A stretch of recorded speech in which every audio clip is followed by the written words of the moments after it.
जातीमध्ये द्वेष पसरवून फक्त मतं हातात घेतील आणि बोळसटपणे हे मतं देतील देखील, पण हे त्यांच्या पुढच्या येणाऱ्या पिढ्या, म्हणजे मी काल तर ते एक कोणीतरी मला क्लिप पाठवली, त्याच्यामध्ये लहान लहान मुलं जातीवरनं बोलतात एकमेकांशी, आणि हे कधी बोललो होतो मी की हे सगळं शाळा कॉलेजपर्यंत जाणार हे प्रकरण, कळलं का? हे विष असं महाराष्ट्रामध्ये कधी नव्हतं. मला असं वाटतं हे जे जातीपातीचं विष घालवणारी जी लोक आहेत, महाराष्ट्राने यांना दूर ठेवलं पाहिजे.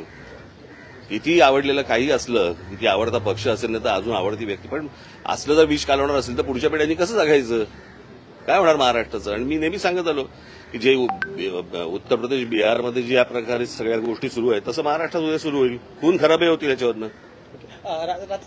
आपल्यावर पर्सनल अटॅक केले जात आहेत. आदित्य ठाकरे यांनी सुपारीबाज पक्ष सांगितलेला, बिनशॉट वाला उद्धव ठाकरेने कहा आपको. तुम्ही या सगळ्या पार्श्वभूमीवर जातीपातीचाच विचारत होतं, पण दुसरा प्रश्न असा आहे की आपण जे बैठक घेतो विधानसभेसाठी आपण काय तयारी करत आहात, किती जागा लढण्याची शक्यता? आत्ता सांगू, सगळं आत्ता सांगून टाकू.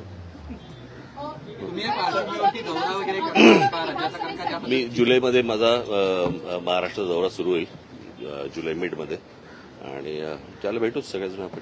आगामी विधानसभेसाठी महाराष्ट्राच्या दृष्टिकोनातून महाराष्ट्राच्या विकासाचे अनेक मुद्दे जे आहेत जे आताही हायलाईट केले जात नाही, या मुद्द्यांना धरून आगामी निवडणुकीमध्ये उतरण्याचं प्लॅन असेल का?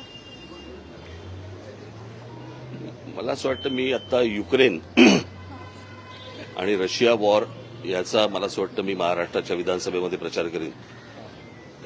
महाराष्ट्रातलेच प्रश्न येणार नो, ते त्यांचा सोडून द्या. मी माझा याचं कारण त्यांना विकासापेक्षा जातीपातीमध्ये तेढ निर्माण करणं आणि त्यातनं हाताला मतं लागतायत हे त्यांना जेव्हा कळलंय, म्हणून हे त्याच प्रकारे पुढे जाणार. मला असं वाटतं समाजाने ही गोष्ट ओळखणं गरजेचं आहे. लोकसभा निवडणूक विधानसभा लढणार आत्ताच सांगू. लोकसभा चुनाव में आपने जहां प्रचार किया था, मुख्यमंत्र्यांनी कसं विधान केलंय की काही लोकांना बांबू लावायची गरज आहे. लावा म्हणा.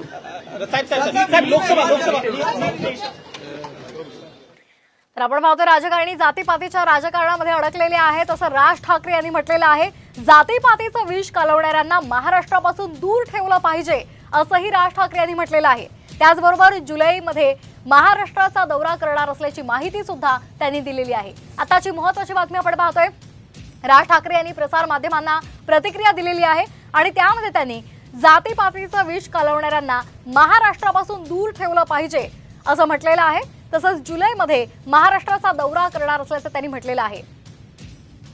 यातून खून खराबे सुद्धा होतील अशी भीती सुद्धा राज ठाकरे यांनी व्यक्त केलेली आहे. भविष्यासाठी जातीय राजकारण हे घातक आहे असं राज ठाकरे यांनी म्हटलेलं आहे. राजकारणी जातीपातीच्या राजकारणामध्ये अडकल्याची टीका राज ठाकरे यांनी केलेली आहे.